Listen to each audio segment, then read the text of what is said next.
Oh, oh. Do you mind, please, Nora? You are very, just back, slightly back. That's it, excellent. Right, hello, friends. I just really wanted to come on very, very quickly while I still have a little bit of some kind of decent lighting left. Just eat a pizza, and I wanted to come and share spontaneously. Basically, what I wanted to say is I think it's really easy to get sucked into recovery getting really complicated. And you can be learning and watching and reading, and there's all this stuff, and you can get in this round and round and round of I've got so much to do, and I've got so many fears to overcome, and so many rules to break, and so many, oh my goodness, and it becomes this huge, great big thing. And then you think, well, how do I rewire, and how do I do this, and how do I recover? I just want to really, excuse me, I just want to come on and share. Keep it simple. The reason why the pizza is relevant is because last night we went out to some friends, and it was really, really lovely. Haven't seen them in a little while. It was great to catch up, and they did like make your own pizzas, which was really fun. And then, yeah, that was last night. And then today, just been doing a normal day, doing a bit of coaching, doing a bit of stuff, and had some lunch, and then just randomly got peckish and was like middle of the afternoon, and was like, oh, what's in the oh, there's a pizza, right, I'm gonna whack that in, I really fancy that. Didn't think a thing of it and was just sat there eating it. And then I suddenly thought, actually, this would be quite a good thing in terms of sharing, because I remember when eating things spontaneously was like, oh my goodness. Judgment around what those spontaneous things were was definitely present. And repeating stuff that I'd had recently. So for example, having pizza several nights in a row, or having, I don't know, fish and chips for dinner, and then the next day getting a cone of chips, and I don't know, just anything, repetition of things, be that multiple days in a row, or be that multiple times in a day. These were all elements of my eating disorder, all restrictive based things, all rules that my eating disorder held in place. And the truth of it is that now none of these things are relevant at all. I do not have them, I do not think about them, they're not there. And the way I have got from the place where the idea of what I've just done to suddenly just be like, oh, I'm just hungry, and then just go to the fridge, open it, and be like, oh, there's a pizza, I'll whack that in, that's easy. And then just eat it, and not even think until I'm eating it that, oh, I had pizza yesterday. And then thinking, oh, that's actually a really good video content, rather than, oh my God, I had pizza, yeah, da, da, da. Like, the concept that I've just done this in my eating disorder would have been like, how am I ever going to get to a place where I can do that again? How is that ever going to be possible? And the truth of it is, she's just, I've got you sat on a clock in front of the window, because then I get a bit of light, and she's just walking up and down the windowsill. So she's now next to me. Hopefully this will mean she stays in place. The truth of it is, the way I got here was by taking opposite actions, was by doing it. So all of those things, the way I overcame the fear, the way I overcame the rule, the way I dismantled that eating disorder restriction was by doing opposite actions and rebelling against it. I did a lot of eating the same stuff in a day, same stuff multiple days in a row. I did a lot of whatever I was thinking of in whatever moment, irrespective of what I had already had or what I was going to be having later, eating it. If it was an hour before dinner and I wanted a pizza, I ate the pizza. I didn't sit and think, no, actually it's just an hour, just wait. No, that's not recovery. What you have to do, if you want to dismantle those fears, if you want to dismantle those rules, you have to do the opposite action. And so the you who is thinking about a pizza, or who's gone, oh, I'm a bit peckish, has opened the door and you've clocked it immediately and think, oh, and then instantly that eating disorder suggestion comes in of, no, because of X, Y, Z, whatever the reason is, that is eating disorder. The you who goes, oh yeah, no, okay, and shuts the fridge and maybe goes to get something else, that is a you who is not dismantling that fear. You have to do the thing. And the reason I wanted to come on was because, like I said at the start, it's really easy to get this thing so complicated and to get whipped up into a, how do I do it? how am I going to make this work? How do I do all these? Just focus on the now, and in every single moment, ask yourself, what can I be doing right now to challenge my eating disorder? What would piss my eating disorder off right now that I could do?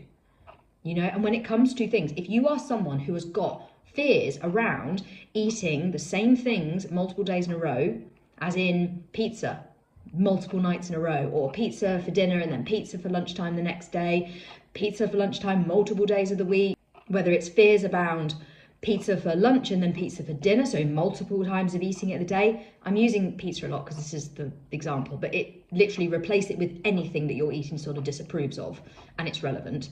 You have to do that thing. You have to do it.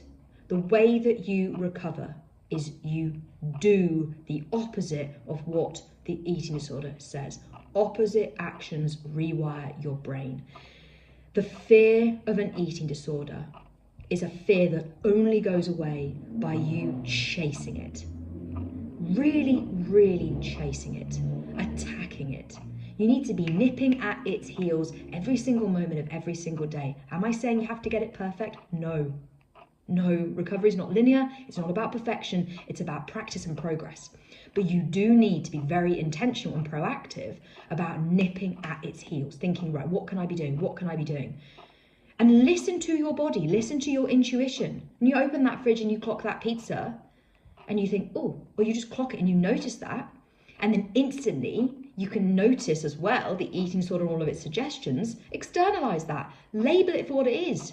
Stick a big red flag on the top of it and go, that's eating disorder, and then do the opposite. Get that pizza out and you whack it in the oven. And when the thoughts start coming in of, oh my gosh, but what as if I'm not going to be hungry for dinner, and label those again as extensions of that eating disorder, extensions of that fearful brain, and know that that's irrelevant right now. Right now, what you have to do is you have to apply opposite actions, and right now that means eating this pizza. So irrelevant of what happens later. And if your eating disorder is looping around, oh, but what about dinner? How are you gonna? You just say to yourself, I'm going to have dinner. F off. That's happening. You know, if you're going out for a meal that night with some friends and it's 4:30 in the afternoon and you've clocked a pizza and you're like, oh, actually, I'd really like that. And instantly your eating disorder is jumping on it like, but you can't possibly have a pizza now because you're going out and you probably have pizza later, or you're going to have that and then you're going to want pudding. And how are you going to? You clock it, you immediately, you jump in, you externalize that eating disorder, you label it for what it is, and you focus on what you need to do now, which is very clear. It's incredibly clear. You need to eat that pizza. And all of the things that your eating disorder starts to say to you, say, it's not relevant. Your eating disorder's opinions and suggestions are not relevant to you in recovery. And if it keeps making looping ones like, well, you're not going to be able to have pudding now, you're going to be far too full to have pudding. You just say, I'm having pudding. I'm having it. To get over yourself, I'm doing this now. Be really firm with yourself.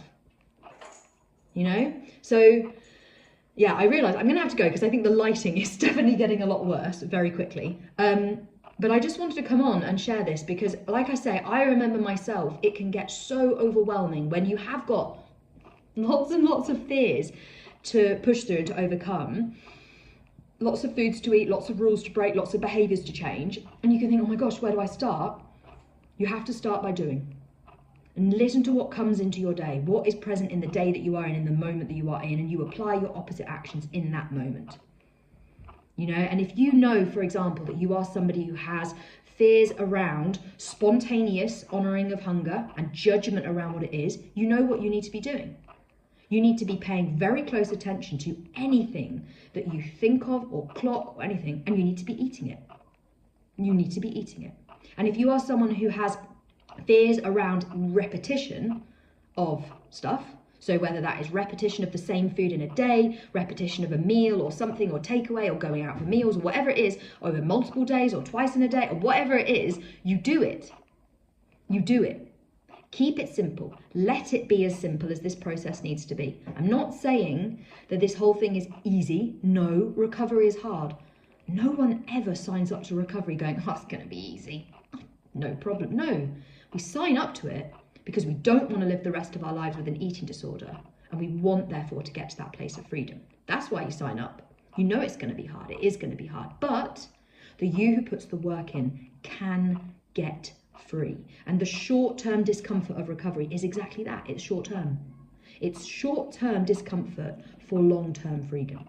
And it is worth it. And you can do it. But in order to do it, oh, Tika, now I've got both of them. In order to do it, you have to do it. So whatever it is right now, I want you to just go and apply everything I've just said.